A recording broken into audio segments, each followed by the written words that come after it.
कुंभ शुरू होने से पहले ही पिछले 48 घंटे में संगम तट पर 85 लाख लोग लगा चुके हैं पवित्र डुबकी। ब्राजील से आया श्रद्धालु बोला, मोक्ष की खोज कर रहा हूँ। पर्व पौष पूर्णिमा पर श्रद्धालु लगा रहे आस्था की डुबकी। आज किया जा रहा है पहला स्नान। कोहरा कपकपी पीछे छूटी, आगे आस्था का जनज्वार। सनातन के सबसे बड़े संगम और दुनिया के सबसे बड़े मेले महाकुंभ 2025 पर पूरी दुनिया की नजर टिकी हुई है। संगम नगरी प्रयागराज में त्रिवेणी संगम में डुबकी लगाने के लिए भक्तों का जमावड़ा 15 दिन पहले से प्रयागराज पहुंचना शुरू हो गया है। इसके लिए शासन प्रशासन ने भी खास तैयारियां की हैं। महाकुंभ की शुरुआत से पहले हिंदू धर्म के प्रमुख अखाड़े भी यहां पहुंच चुके हैं। मेले की शुरुआत से एक दिन पहले 12 जनवरी को गंगा नदी में लगभग 50 लाख भक्तों ने डुबकी लगाई। महाकुंभ में ब्राजील से आए फ्रांसिस्को ने संगम में डुबकी लगाई। उन्होंने बताया, मैं योग का अभ्यास करता हूँ, मोक्ष की खोज कर रहा हूँ। To go to Kumbh Mela, I practice yoga and I search for moksha. Yes. So what do you feel? Amazing. India is a spiritual heart of the world. So I'm very happy. First time in India, I go Varanasi, then I come here. I feel amazing. The water is cold, but the heart is warm. Jai Shri Ram. Jai. Bharat दुनिया का आध्यात्मिक हृदय है। पानी ठंडा है, लेकिन हृदय गर्मजोशी से भरा है। साधु संत और गृहस्थ संगम की रेती पर डेरा आज डालेंगे। 1 महीने तक वहीं रहकर संगम में स्नान और ध्यान करेंगे। 144 साल बाद लगने वाले महाकुंभ में करीब 40 से 45 करोड़ श्रद्धालुओं के आने की उम्मीद जताई जा रही है। महाकुंभ 2025 में श्रद्धालुओं को सुविधा के साथ ही सुगम स्नान कराने के लिए योगी सरकार ने कई खास प्रयास किए हैं। महाकुंभ के पहले स्नान पर्व पौष पूर्णिमा 13 जनवरी से एक दिन पहले बड़ी संख्या में श्रद्धालुओं ने संगम स्नान कर पुण्य लाभ कमाया। स्नान पर्व से पूर्व सभी प्रमुख साधु संत अखाड़ा क्षेत्र में प्रवेश कर चुके हैं। महाकुंभ में सभी अखाड़ों का छावनी प्रवेश पूरा हो चुका है।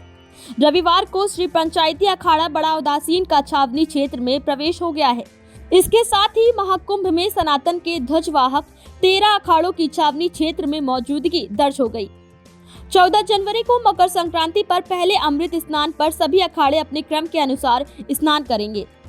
घना कोहरा, थरथरा देने वाली कपकपी आस्था के आगे मीलों पीछे छूट गई। संगम पर आधी रात लाखों श्रद्धालुओं का रेला उमड़ पड़ा। कहीं तिल रखने की जगह नहीं बची। आधी रात से ही पौष पूर्णिमा की प्रथम डुबकी का शुभारंभ हो गया। इसी के साथ संगम की रेती पर जप तप और ध्यान की वेदियां सजाकर मास पर्यंत यज्ञ अनुष्ठानों के साथ कल्पवास भी आरंभ हो गया है। पौष पूर्णिमा पर 35 लाख लोगों ने त्रिवेणी संगम में डुबकी लगाई। प्रयागराज में महाकुंभ के पहले दिन पौष पूर्णिमा पर आज सुबह 7:30 बजे तक 35 लाख लोगों ने त्रिवेणी संगम में पवित्र डुबकी लगाई। उत्तर प्रदेश सरकार की ओर से आंकड़ा जारी किया गया है। प्रयागराज के महाकुंभ में शामिल होने रूस से आई एक श्रद्धालु ने कहा कि मेरा भारत महान।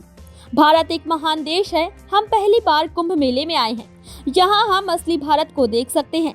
असली शक्ति भारत के लोगों में निहित है। मुझे भारत से प्यार है। नमस्कार, हेलो, क्रिस्टीना इज हियर। आप कैसे हो? मेरा भारत महान. So I came from Russia, but I was flying from Vienna, from Austria, from Europe. I'm working and living in Europe, and India is just great. I mean, we came to Kumbh Mela first time in life, and this is a big Kumbh Mela, so we're very excited. It's like, you know, you see the real India, and the true power of India is their people. And look around, it's thousands of people, and the vibe I cannot even transfer. I'm shaking because of the vibe of people, of holy place, of all the people who deep into holy Mama Ganga river. Thank you so much. I love India. मेरा भारत महान। 1.6 lakh tent कल्पवासियों के लिए स्थापित। महाकुंभ की विशेष परंपरा कल्पवास का पालन करने हेतु प्रयागराज मेला प्राधिकरण ने सभी आवश्यक व्यवस्थाएं की हैं। मेला क्षेत्र में गंगा के किनारे झूसी से फाफामाऊ तक लगभग 1.6 लाख टेंट कल्पवासियों के लिए स्थापित किए गए हैं। इन टेंटों में बिजली पानी के कनेक्शन के साथ साथ शौचालयों का निर्माण भी किया गया है। कल्पवासियों की सुविधा के लिए उनके टेंटों तक पहुंचने हेतु लगभग 650 किलोमीटर की अस्थायी सड़कों और 30 पंटून पुलों का निर्माण किया गया है। महाकुंभ का पौराणिक महत्व। महाकुंभ मेला समुद्र मंथन की कथा से संबंधित है।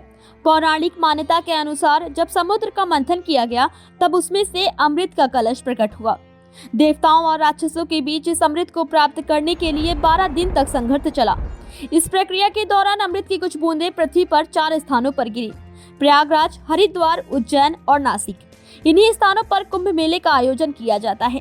महाकुंभ केवल एक मेला नहीं है, बल्कि ये आस्था, विश्वास और एकता का प्रतीक भी है।